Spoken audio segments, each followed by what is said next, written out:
Hi! In this video, I will show you how to change the wall thickness of a floor plan.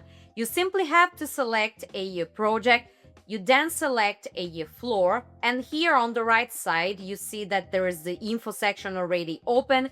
If it's closed, you can simply open it by tapping on the eye in the upper right corner, and you see that you can change the interior wall thickness, you can adapt it to your needs, and you can also change the exterior wall thickness.